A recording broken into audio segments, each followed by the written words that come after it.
If you like this video, please consider supporting me on Patreon. For just $1 a month, your name can appear at the beginning of this and many other upcoming videos.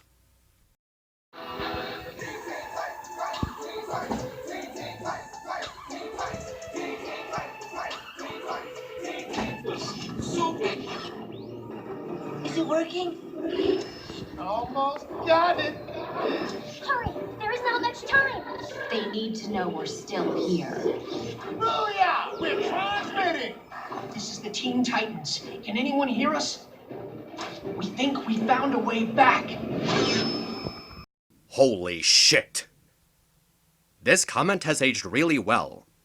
Okay, so before I get into the meat of things, let's try to start at the beginning. Sometime last week at San Diego Comic-Con, DC released a trailer for a new show called Titans. This was probably supposed to be seen as the mature grown-up alternative to the currently airing Teen Titans Go, and even the 2004 original Teen Titans animated series. And when the trailer premiered, it was... Where's Batman?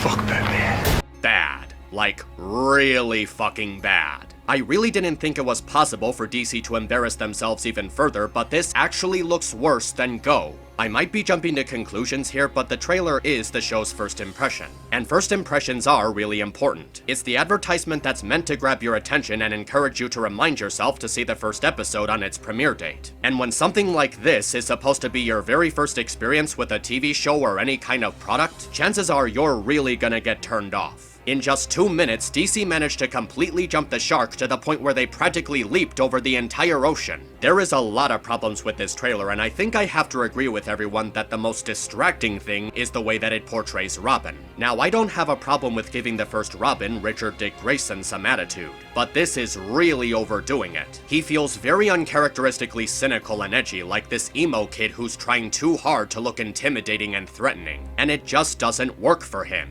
It feels like they confused Dick Grayson with Damian Wayne, and it gives you the sensation that they were completely uninformed of their own characters. Even Jason Todd, the Red Hood, has never been this edgy and extreme, or at least he's not supposed to be because that would defeat the purpose of his character. This Dick Grayson just feels really cringy in the way he's trying to pass himself off as this merciless extreme badass who doesn't think he needs Batman. Okay, we got the infamous Robin out of the way, so what other problems does this trailer have? Well, just about everything, really. I honestly can't seem to think of any good elements in this trailer. Maybe there's something decent in it, but the abysmal quality of everything else is so overshadowing, hell knows if I can find it. I should probably start by saying that the overall presentation is simply not good. Aside from having an extremely try-hard tone, they didn't put any time into making it look exciting. The visual style is really pale and uninspired. Everything just looks like this faded shade of gray with some blue sprayed onto it. I feel like I'm watching Independence Day Resurgence all over again. Would it really have killed them to add some more color? What really doesn't help is that the editing is obnoxious. Apparently they forgot to add a seizure warning because there's a bunch of irritating flashes in here too.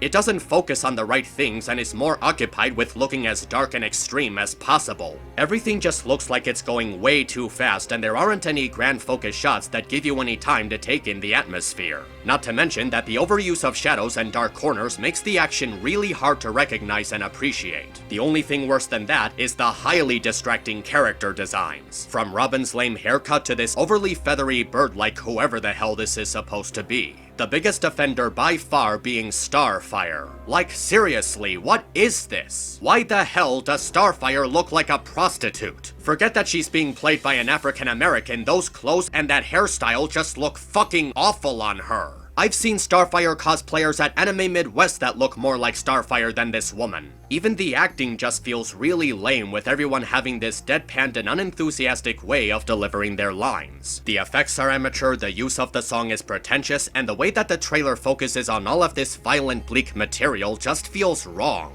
With all the use of blood and disturbing imagery mixed with all these dark shadows, it looks more like a trailer to a horror film than a superhero series. But what really just bugs me about this trailer is its extremely over-the-top, pompous tone. It feels like it's presenting itself as the next cool thing when really it's just the furthest thing from it. It feels like an edgy fanfiction written by a gothic teenager with no variety in its style. It's trying so hard to tell you that it's this really mature show, but it clearly doesn't know the difference between mature and gritty or edgy. This isn't adult, this is just violent and bleak for the sake of being violent and bleak. I mean, is this supposed to be Teen Titans or Watchmen? I've literally seen fan-made trailers with better presentation and more appealing visuals despite their limited production value. They didn't even bother to bring in Slade, which might have given people something to look forward to. Why the hell did they think this was gonna work? Did they really not see the problems with this series before announcing the trailer for it? Some people have said that this was supposed to be a response to the people complaining about Teen Titans Go being too juvenile and childish, except that they went about it all wrong. This doesn't solve the problem, and if anything, it just makes it even worse. Now we have a Titan series that's too dark and edgy, and a Titan series that's too stupid and ridiculous. There was no attempt to find even ground or balance with either of these shows. Neither of them seem to understand what made the original cartoon so good and are just leaning into a single extreme. Go tries to be this goofy random gag show with no idea what makes good humor, and Titans just went the complete opposite route. And I suppose if we're gonna play it that way, I should talk about Titans Go as well. Now, before anyone makes a comment about it, let me be clear that this has absolutely nothing to do with the movie. At the time of this recording, I haven't seen it, so I obviously can't speak for it. But if the movie really is as good as people have been saying that it is, then I would really much prefer to think of the movie and the TV show as two very separate things, because Teen Titans Go is not a good series. I don't have a burning, passionate hate for it like a lot of other people do, but that doesn't mean that I can't see how it's absolutely terrible. I've seen a lot of footage and episodes of this show, probably more than I should have, and each time it just looked more boring and uninteresting than the last. Firstly, the animation is just really lame. I know that it's easy to criticize the animation and that it's been done to death, but even to this day, it continues to be one of the biggest overarching problems with the show. The character movements feel stiff and restricted, and it feels too slow and not energized enough. The actual animation itself also looks cheap and lazy, like it's literally being done with the latest version of Go Animate. There's a lacking sense of direction given to all the visuals, and it just comes across as dull and flat. Aside from that, most of the characters are annoying. They all feel like they were really dumbed down for the sake of being more digestible to a younger audience. Robin is an incompetent leader without his incompetence being amusing to watch. Both Beast Boy and Cyborg are like these loud juvenile college dropouts who act unnecessarily childish, and Starfire's naive behavior and taking things literally feels somewhat over-exaggerated. There's a couple of other character-based things to talk about, but it would honestly take me more time than I would want to put into it, so let's just move on to the next issue. The comedy has this really repetitive sting to it, as it relies way too much on toilet jokes, crude humor, and the characters just being dumbasses. And at their very worst, there's entire episodes that revolve around just telling the exact same joke over and over and over, turning it into something that's completely run into the ground and tiresome. Any actually funny moments in this show are extremely few and very far between, and because of how stale the pacing is, it makes the timing of most of the jokes very derailed, and the writing itself is just irritating. Both the ideas for stories they come up with and the method of the storytelling itself are very unenthusiastic and heavily lacking in consistency. There's this one episode where Beast Boy kills the rest of the team, but somehow saves them by transferring his blood into them, and that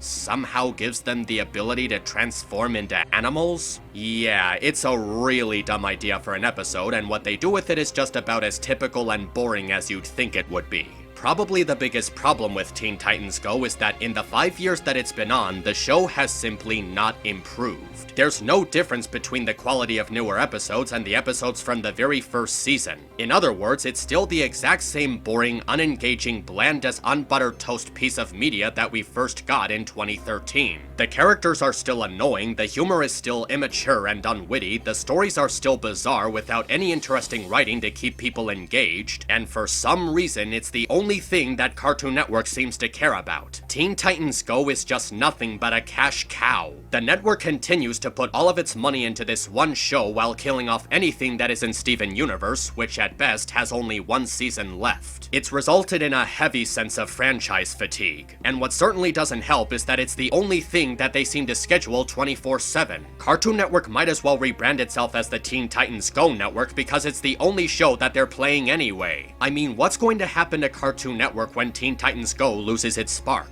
When Teen Titans Go eventually ends, the network will have nothing to fall back on because they relied far too much on this one thing, and it'll most likely lose a lot of trafficking and end up in huge trouble. It's easy to tell that the Go hate has died down a lot over the years, especially with the surprisingly positive reception the movie is getting, but that really isn't enough to make up for all the problems that came with the series. And I know what you're thinking. I spent all this time talking about Titans and Go when I'm supposed to be talking about the exciting return of the original Teen Titans. Well, here's where things get interesting. In this comment that I left on the Titans trailer that accidentally got a lot of attention drawn to it, I ask this one simple question. Is it really that hard to just make a season 6 of the original cartoon? That's what we've really wanted all this time, so why not just give something to wrap up that damn cliffhanger? Well, when Teen Titans Go to the movies hit theaters recently, that's when we got our definitive answer.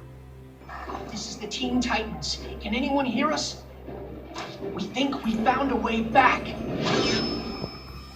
This is what we've been waiting for all these years. The return of the original Teen Titans cartoon. In just a short amount of time, people have gone absolutely crazy over this news. I still think it's a bit weird that DC and Warner Brothers decided that this was the best way to announce the show's revival, but nonetheless, it's really cool. Just the idea that we're finally gonna get to see what happens next to the old gang has me really excited and happy. However, it also has me feeling a bit cautious. You know how everyone has been complaining about Go and the new Titan trailers recently, where one has been criticized for being goofy and the other has been criticized for being extreme and bleak? Because of this, there seems to be a lot of debate as to what exactly made the original cartoon so good in the first place. Was it because it really was dark and serious? Was it because it was a silly, goofy comedic show? What exactly was it that made the 2004 show liked so much? It's a little tricky to come up with a straightforward answer, but there's a lot of different ideas as to why. Firstly, there's the fun fact that in spite of people saying that the 2004 show was dark and serious, it wasn't actually like that at first. A lot of fans of the comics criticized the cartoon for being too lighthearted compared to its source material, kind of like how fans of the original cartoon responded to Go. When people say that the 2004 show was dark and serious, they mostly refer to a couple of episodes like the 3-parter End or The Beast Within. Not every single episode was like that, as most of them were lighthearted adventures with some action mixed in. But with that said, the original wasn't a comedy either, since it wasn't primarily a comedy. A huge chunk of the show had episodes that focused on giving the characters development and putting them through story arcs meant to progress them. Even then, there was more focus put on the adventure aspect over the humor. So, if the original cartoon was neither dark and serious or goofy and comedic, what exactly was it? Well, I think it's safe to say that the best answer is, it was a well-balanced show with very compelling writing behind it. It knew how to handle both lighthearted stuff and heavier mature themes and maintained an equal use of both of them. Because of this balance, the show was able to stay consistently entertaining, having the ability to tell an overarching narrative while remaining episodic. What helped make this possible was how well the writing for each episode and character was. For example, the reason why the comedy is good in OG Titans and not Titans Go is that the comedy in that show wasn't just a bunch of random cartoonish gags. They were well-written pieces of dialogue and visual narration grounded into the characters. The jokes would work because they would fit with the character delivering said joke, but not telling the joke at the expense of their established personalities. Another thing that helped these jokes to succeed was the very clever way that the characters exchanged quibbles with each other. Each of them used a distinctly different style of humor, and when they spoke to each other in a silly situation, their styles of humor combined but were molded into a punchline that worked off of both of their personalities. So it helped make sense for that exchange to come to that conclusion. Another thing that helped to give OG Titans its identity was how dignified it was. In spite of its more comedic moments and episodes, the characters were able to come across as three-dimensional and went through highly satisfying story arcs. Each of the 5 main characters had episodes and in some cases entire seasons dedicated to exploring them on a more personal level, whether it was their relationships with the other characters or personal struggles they need to endure. When it came to these types of episodes that told lessons to them, there was always the notion that they had something meaningful to say for each of the 5 characters. Cyborg adjusting to his new life as a machine while reminding himself of his humanity and not allowing himself to be defined by his robotic side. Beast Boy confronting the fact that he's not exactly human and tries to keep his feral instincts in check while using lighthearted humor as a means to cope with his situation. Robin battling his obsession with his arch nemesis and how it clouds his better judgment of even his closest friends. Starfire trying to fit in as an outcast outcast on Earth and in the eyes of a racist alien, often feeling distracted and insecure due to her relationship with Robin. Raven fighting her inner demons and struggling to maintain her sanity, allowing herself to experience friendship and camaraderie in spite of her fears of her own existence. Much like the comedy, these character development-focused stories were written in a way that benefited the cast and kept them consistent, resulting in some of the show's absolute best like Car Trouble, The Beast Within, How Long Is Forever, Betrayal, The Quest, and many others. In between all of the silly moments and heavier, more serious moments, what really helped OG Titans stand out was its sense of heart. There was a meaningful connection between these 5 characters and many of the other supporting characters, which helped the cast to feel distinct and sophisticated. We followed these characters because the show was so good at developing them individually and allowing you to relate to them naturally. The personal struggles, the triumphs, the ways they interacted with each other, the ways they were able to stand on their own, it made the journey of watching this show really fun and refreshing. Even to this day, so much of OG Titans still holds up. It aged well on many levels and is still one of the most beloved animated shows of this generation. The reason I bring all of this up is that when the time comes for DC to start working on Season 6, it's very important that they remember what made the original first 5 seasons so great. It has been a long time, so I think that it's best for them to revisit the first 5 seasons before proceeding to work on the 6th one. There is one advantage that the show has though, the knowledge that the show's previous audience has grown up over the years. Just like Samurai Jack, Teen Titans has been given an opportunity to expand on what's come before, while introducing a fitting and more mature tone for its old audience. It's also possible that this new series has a chance to spark a chord with a new audience. It can get people curious to see the original cartoon, to see the first 5 seasons and better understand this new 6th one, reviving the Teen Titans spark and making it a pop culture icon for a new generation. And if this is ultimately a result of Go's popularity over the years, I think that's okay. It doesn't make the show good, but it'll at least mean that something good came out of it. For so many years, people have wanted to see what happens after Beast Boy and Terra part ways, to see a final confrontation between Robin and Slade, to unravel the mysteries of this alien attacking the city. So many questions that were never answered because this was the show's final episode finally have a chance to be answered, and as a result, the Teen Titans will finally have a satisfying conclusion. It's difficult to tell what will happen next, but for now, we'll just have to wait and see. So until next time, take care of yourselves and stay awesome. This is Map signing out.